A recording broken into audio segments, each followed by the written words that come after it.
జై క్రీస్తు అనేటువంటిది భారతదేశం అంతా కూడా జై క్రీస్తు అని చెప్పాలి.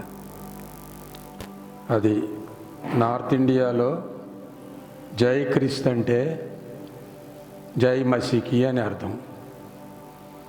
మనం ఎప్పుడు కూడాను ప్రభువుని స్తుతించాలి, కనపరచాలి, మహింపరచాలి. నేను దేవుని కృపలో ఇక్కడ ఒక మంచి అవకాశం కలిగింది. ఇది మహారాష్ట్ర చంద్రపూర్ జిల్లా గోగోస్ పీస్ఫుల్ మినిస్ట్రీస్ పీస్ఫుల్ చర్చ్లో ఇలాగా మాట్లాడటం జరుగుతుంది. నేను గుంటూరు నుంచి వచ్చాను. నా పేరు డిఎం రావు. దేవుని యొక్క కృపలో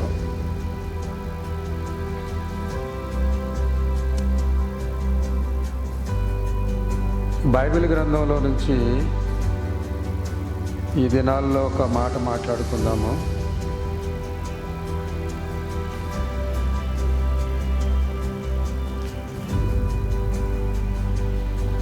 అయితే ఈ దినాన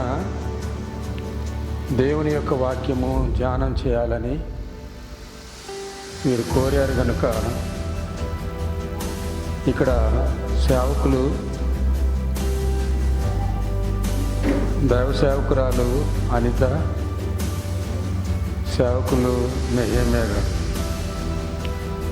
మీరు మాట్లాడటానికి నాకు అనుమతి ఇచ్చినందువలన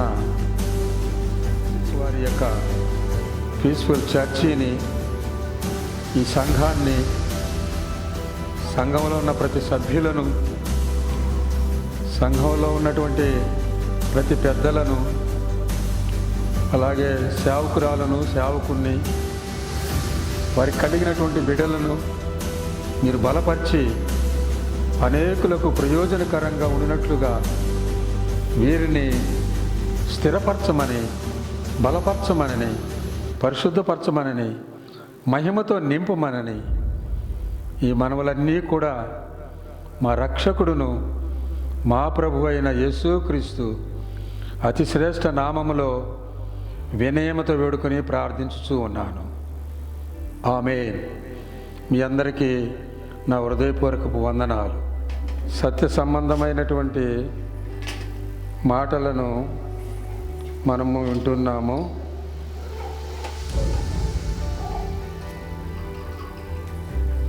ప్రసంగి గ్రంథము 3వ అధ్యాయము 15వ వచనంలో వ్రాయబడినటువంటి మాట ఏంటంటే, ప్రసంగి గ్రంథము 3వ అధ్యాయము 15వ వచనంలో, ముందు జరిగినది ఇప్పుడును జరుగును, జరగబోవునది పూర్వమందు జరిగినదే, జరిగిన దానిని దేవుడు మరలా రప్పించును, జరిగిన దానిని దేవుడు మరలా రప్పించును. దయచేసి మాటను ఆలకించండి. రాజకీయ పరంగా కానీ, మతపరంగా కానీ చాలా అల్లుకల్లోలాలు జరుగుతూ ఉన్నాయి. విశ్వాసులు భయపడుతున్నారు. విశ్వాసులు కానటువంటి వారు చాలా తొందరలు పెడుతున్నారు. ఇదిగో ఇలాగా ఇంతమందిని చంపుతాం, అంతమందిని చంపుతాం, ఇది నాశనం కావాలి, అది నాశనం కావాలని. ప్రియ క్రైస్తవులకు ఒక మనవి, నాశనము కావాలనే స్వభావము వాళ్ళల్లో ఉంది కనుక ముందే వాళ్ళే నశించిపోతూ ఉంటారు. ఆది కాలంలో ఏదైతే ఉన్నదో అది అంత్య దినాలలో మనం అనుభవించబోతున్నాం. ఆది కాలంలో ప్రభు ఉన్నాడు. ఆయన తన మహిమను తన ప్రజలకు ఇచ్చుకుంటూ వస్తున్నాడు. ఈ రోజుల్లో కూడాను అతి సామాన్యుడిని తీసుకొని, అతి సామాన్య మానవుని తీసుకొని ఆయనకి మహిమపరిచి ఆయన ద్వారా ఘనత మహిమ పొందుకోబోతున్నారు. అందుచేత ప్రియ క్రైస్తవులు అయినటువంటి వారు అదిరిపోకుండా బెదిరిపోకుండా స్పష్టంగా విశ్వాసముతో నమ్మకంగా ఉన్నప్పుడు ఆయన మన మహిమను కళ్ళారా చూస్తాం. అదే దేవుని యొక్క వాక్యము మనకు తెలియజేస్తూ ఉంది. ఇశ్రాయేల్ ప్రజలను ఐగుప్తు ప్రజల చేతుల్లో నుంచి విడుదల చేసినట్లుగా ఈనాడు ఆయన సంఘాన్ని దుష్టుల చేతుల్లో నుంచి, అక్రమైన వారి చేతుల్లో నుంచి ఆయన విడుదల చేయడానికి ఆయన సిద్ధంగానే ఉన్నారు. వేల సంవత్సరాల కిందట ఏ యొక్క గొప్ప కార్యాలు జరిగినాయో, ఏ మహిమ కార్యాలు జరిగినాయో, ఈ అంత్య దినాల్లో కూడా ఆ మహిమ కార్యాలే జరగబోతూ ఉన్నాయి. అందుచేత మనము ఎంత ధైర్యంగా, ఎంత ఆనందంగా మన జీవితాలు గడుపుతామో అంత దేవునికి మహిమ వెళుతుంది. యోహాను సువార్త 15వ అధ్యాయము 8వ వచనం ప్రకారము, మీరు బహుగా ఫలించటం వలన దేవునికి మహిమ వస్తుంది. ప్రియులారా, మనం ఫలించాలి అంటే ఏం చేయాలి? ద్రాక్షావళిని నేను, తీగలు మీరు. తీగలు ద్రాక్షావళితో అంటుకట్టుబడితేనే ఫలిస్తారు అని చెప్పబడుతుంది. ఈ అంటుకట్టబడటం అనేటటువంటిదే సహవాసము, ఫెలోషిప్, సహవాసము అయి ఉన్నదన్నమాట. అందుకని 2వ అధ్యాయంలో అపోస్తల కార్యాల్లో పేతురు మాట్లాడుతూ, మీరు సహవాసమందును, అంటే ముందు అపోస్తల బోధ యందును, రొట్టె విరుచుట యందును, ప్రార్థించుట యందును, సహవాసమందును ఎడతెగక ఉండాలి అనేటువంటి పద్ధతి. కనుక క్రైస్తవ సోదరీ సోదరులు ఈ మాటను గమనించండి.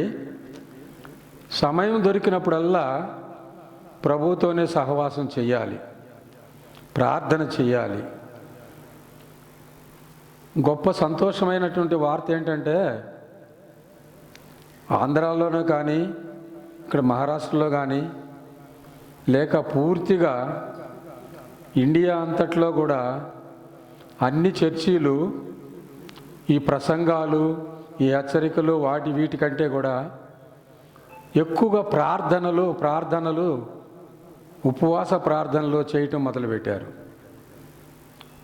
ఈ ప్రార్థనల ద్వారా, ఆ ప్రార్థనలో మనం కన్నీటి కార్యక్రమాలు కార్చుట ద్వారా ఒక గొప్ప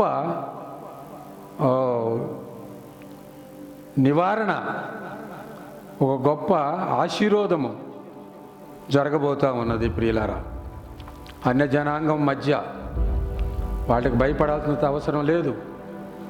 దేవుని సన్నిధానంలో ప్రభు అయిన యేసుక్రీస్తు వారు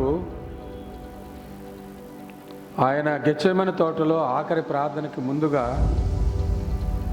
ఆయన ఒకసారి ప్రార్థన చేస్తున్నప్పుడు ఆయన ఉదయ వేదనతో తల్లటిల్లేలాగా ఆయన ప్రార్థన చేసినందువలన పరలోకము తెరవబడి దూత దిగి వచ్చి ఆయన్ని బలపరిచిందని వ్రాయబడి ఉంది. ప్రియులారా, యోహాను సువార్తలో. అలాగే ఈ దినాల్లో ఎక్కడ కుటుంబాల్లో, ఎక్కడ సంఘాల్లో ప్రార్థన జరుగుతున్నాయో ఆ ప్రార్థనల దగ్గరికి ఆయన దూతలను పంపిస్తున్నాడు. దూతలను పంపించాడు అనే విశ్వాసముతో, దూతలు మన దగ్గర ఉన్నాయనే విశ్వాసముతో మీరు ప్రార్థన చేయాలని ప్రభుపేట మీకు మనవి చేస్తూ ఉన్నాను. దూతలు వచ్చి బలపరుస్తారు. ఇంకొక విషయాన్ని మనకు జ్ఞాపం చేస్తాను. మనం ఎప్పుడైతే ఉపవాసం ఉండి కన్నీటితో ప్రార్థన చేస్తామో అప్పుడు దేవుని మహిమను చూడగలం. ఉదాహరణకి యేసుక్రీస్తు పునరుత్థానుడై లేచాడు. లేచిన సంగతి శిష్యులకు తెలుసు, వాళ్ళు చూడలేకపోయారు.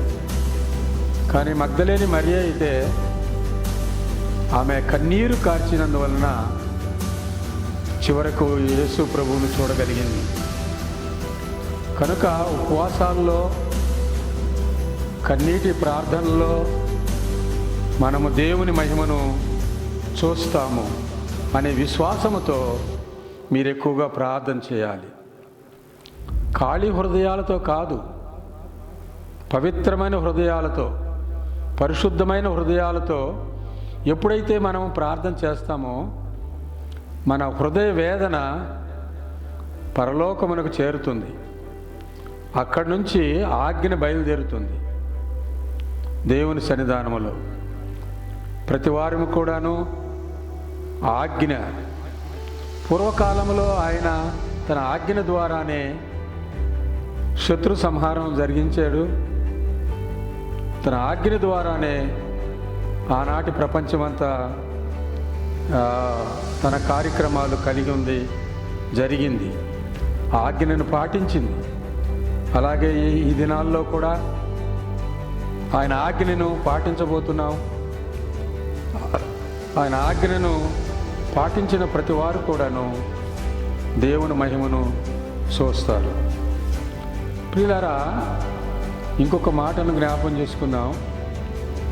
ఈ ఉపవాస ప్రార్థనల ద్వారా, ప్రత్యేక ప్రార్థనల ద్వారా, కుటుంబ ప్రార్థనల ద్వారా, సంఘ ప్రార్థనల ద్వారా ఏం జరుగుతుందంటే దేవుని మహిమ మనకు కనబడటం మాత్రమే కాకుండా ఆ మహిమను మనము చేతులారా మనం తాకగలం, మన చేతితో పట్టుకోగలం.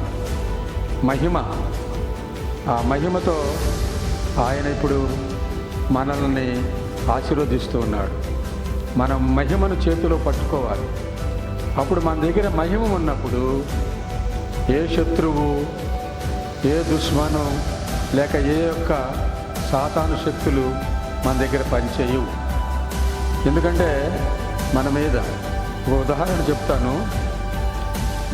వర్షంలో గొడుగు చేసుకుని వెళ్తున్నాం అనుకోండి, తడవు.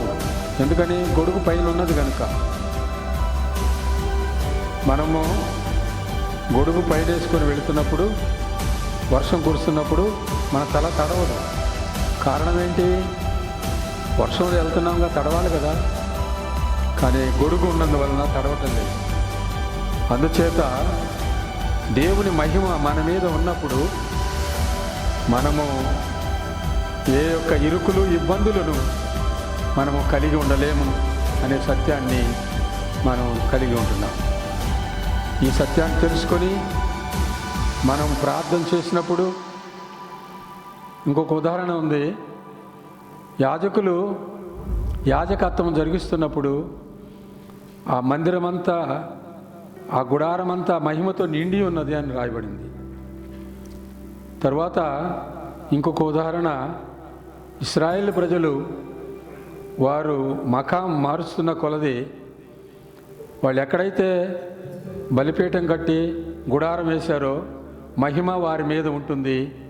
వారు ఎప్పుడైతే ప్రయాణంగా బయలుదేరారో మహిమ మేఘము వారి మీద నుంచి వెళ్ళిపోతూ ఉంది. ఈ విధంగా దేవుడు మహిమా మేఘముతో వారిని కాపాడుతూ వచ్చినాడు.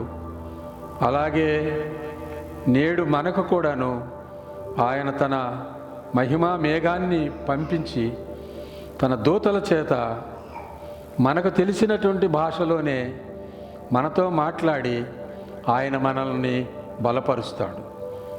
అది గమనించి ప్రార్థన యందును, విజ్ఞాపన యందును భయపడక విశ్వాసముతో ఎడతెగక ఉండాలని మనవి చేస్తూ ఉన్నాను.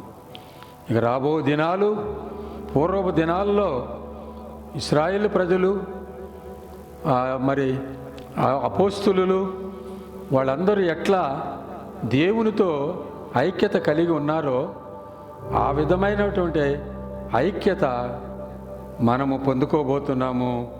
దేవునికి మహిమ కలుగునుగాక. చిన్న ప్రార్థన చేస్తాను. ఈ విషయంలో మీరు ధైర్యంగా ఉండండి. సాధ్యమైనంత వరకు మీరు ఎక్కువగా ప్రార్థనలోనే గడపండి. ఈ సమయంలో స్పష్టమైనటువంటి దేవుని స్వరం వినగలము. ఆయనతో గడిపితే మనము క్షేమముగా ఉండగలము. దేవుడు మిమ్మలను ఆశీర్వదించునుగాక.